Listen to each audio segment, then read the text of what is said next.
네, 일단 힌트 좀 드릴게요. 네. 이게 서울 한복판에서 일어났던 네. 우리나라 최악의 참사 중에 하나에 참사. 연결돼 있는 참사. 이야기입니다. 아, 그거네 그러면. 뭐 붕괴된이니까 붕괴된 거 아니에요? 삼풍 아니에요? 네, 네. 산풍 맞습니다. 백화점. 네, 맞습니다. 오. 지금 정답을 말씀드릴 텐데요. 1995년에는 삼풍백화점 구조 현장에도 저기에? 초능력자가 투입됐다입니다. 이게 어떻게 된 일이에요? 이게 참 이제 아픈 역사적 이야기고 네. 아직도 그 고통을 고스란히 마음에 안고 있는 분들 계실 텐데 네. 이 초능력과 관련해서 이게 1995년 6월 29일에 그 산풍 그 붕괴가 일어났었는데요.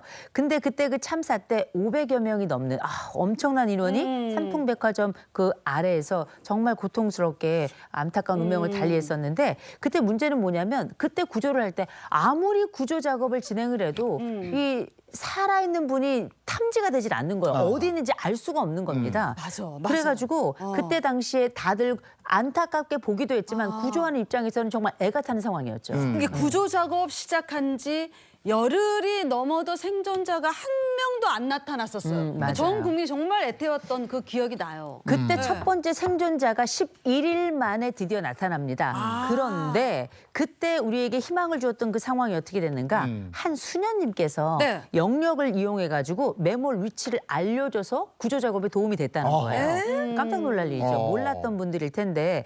그런데 이때 이 상황이 벌어지니까 그 이후로 추가 생존자들을 한번 구해보자라면서 그때 뭐 점술과 역술인 할 것 없이 내가 뭔가 염력을 가지고 있거나 아니면 어떤 예지 능력을 가지고 있거나 탐지 능력이 있다 싶은 사람들은 뭐 다 몰려든 겁니다. 그래서 여기에 있다, 저기에 있다 이런 식으로 생존자들의 위치다라고 이야기하면서 계속 여기저기 장소를 찍어줬는데 그때 당시 정말 벽돌 한 장이라도 치워가면서 어떻게든 구해야 되는 상황이었기 때문에 네. 역술인이 여기다, 점 보는 사람이 저기다 그러면 무조건 가서 뒤져보는 거예요. 맞아. 그렇다 보니 구조반은 이 안타까운 상황에 한마디라도 놓칠 수가 없었겠죠. 지푸라기라도 잡는 심정이었을 텐데 그러니 그 사람들의 말이 가볍게 느껴지지 않았던 겁니다. 조금 황당하긴 한데 그때까지만 해도 이제 재난 발생 당시에 컨트롤 타워가 없었기 맞아. 때문에 이 요행이라도 좀 생명이라도 찾기를 바라는 바람을 이 그들의 이야기를 좀 들었던 것 같네요. 맞아. 근데 이게 그러면 당시 우리나라에 있는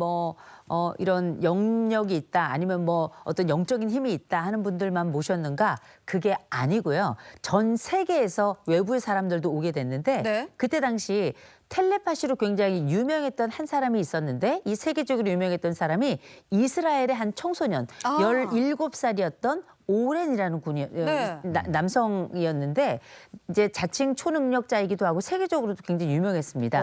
그래서 그때 당시 이 초능력 또 초자연 현상에 대해서 우리가 열광했던 이유를 한번 생각해 보자면 간절함이 있었던 거예요. 그래, 맞아. 우리가 지금에야 과학적인 여러 장비들도 있고 과학적인 여러 방법들도 가지고 있습니다만 그때 당시만 해도 과학적 방법을 통해서 이런 생명을 탐지하는 게 참 더뎠었어. 어려웠잖아요. 맞아요. 그랬던 상황이었기 때문에 그때 당시 우리가 약간 문예사조 쪽으로 보자면 낭만주의가 굉장히 흥했습니다. 그건 뭐냐면 인간의 아름다움과 인간의 가능성에 굉장히 집중했던 시기라는 거예요. 그래서 그때 인간이 가지고 있는 잠재력이 더 크다. 그런 상황을 볼 때 인간의 이런 예지력 혹은 탐지력 혹은 뭐 우리가 미처 예상하지 못했던 우리 손아귀 밖에 있는 능력들을 가지고 있는 사람들 이 사람들에게서 생명의 가능성을 찾았던 그래, 거죠. 맞아요.